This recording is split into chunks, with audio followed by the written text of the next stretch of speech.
Good evening, everyone. So I first want to acknowledge that we are now standing on Coast Salish land, and I want to be grateful for the Squamish, Tsleil-Waututh, Musqueam, Tsawwassen, and Stolen Nations that are welcoming here today. And I will share tonight stories about how people came together and exposed secrets of some relationship to the Fraser River. First, I'll tell you a little bit about this practice. So there's two things that drive me the most. One being bringing art to folks that normally don't have art in their lives. And second, bringing meaning into public spaces to raise awareness on particular issues that are meaningful to us. So in the process, kind of looks like this. We lay out these big canvases on the floor where participants are invited to engage in whatever way they feel comfortable, whether it's paint by numbers or researching, engaging in dialogue, serving food, or just pitching in ideas, dancing, singing, sometimes praying. And the final results are like mobile paintings. They often look like murals. Most of these paintings are available for everyone to use. We use them at events, at actions, at school presentations, at conferences, and we want to just bring diverse voices and multiple perspectives on issues that are relevant and meaningful to us.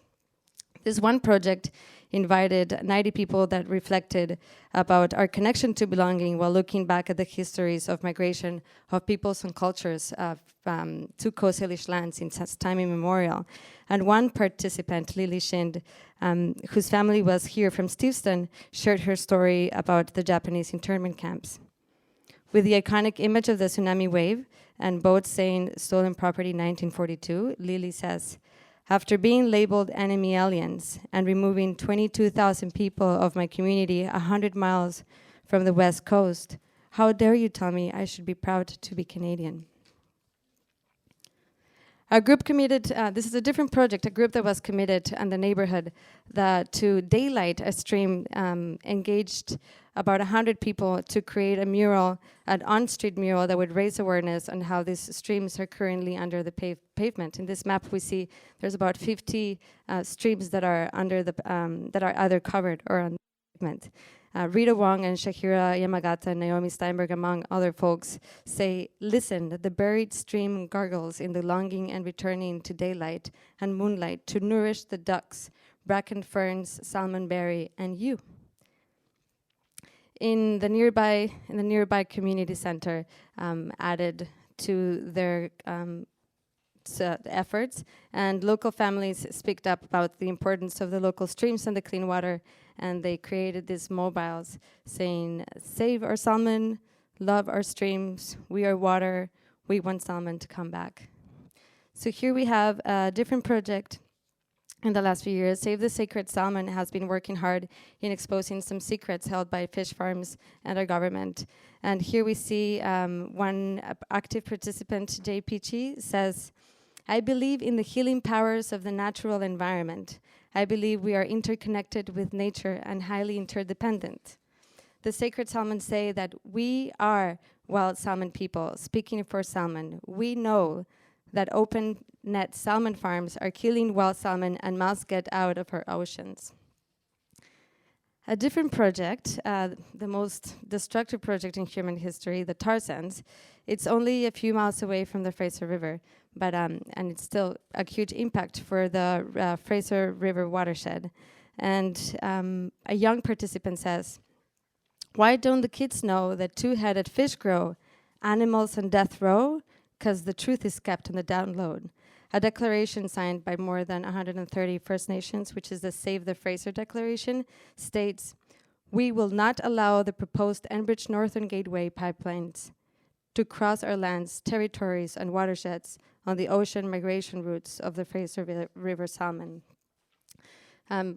Related to this is another project related to another pipeline, the Kinder Morgan pipeline, that has filed an application with the National Energy Board proposing to triple size the existing Trans Mountain pipeline. And the Tsleil-Waututh Nation has been taking a really serious role in taking action with the community. This is a banner that was made by 50 people, mostly from the Tsleil-Waututh, and I just want to share that today they launched a legal challenge to the National Energy Board review of the pipeline. So that's something that is going on right now.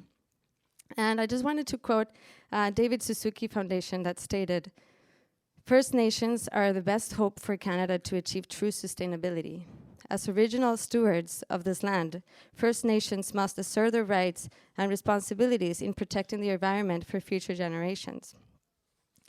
So in a project that aimed to connect people and people with nature, I want to share this quote from Amy George, an elder from Tsleil-Waututh Nation, that says, our Mother Earth is a living entity and she is sick. Feed your spirit every day." In this land that we're at right now underneath our feet, this was once a Musqueam village for many thousand years. And this is Jerry Sparrow, a Musqueam medicine woman, and she shares words from her mother that says, "Take care of Mother Earth and she will take care of you."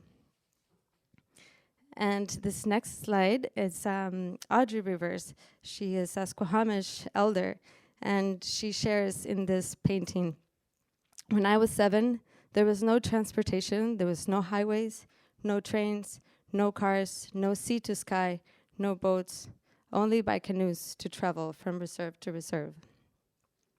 So secrets happen when we are in fear or ashamed or when we feel guilty. Some come from ignorance and some come from our own hidden agendas. And I just invite us to come together today with our imperfect histories, get informed collectively, learn from the misrepresentations of truth, and become active within our own limitations. Thank you.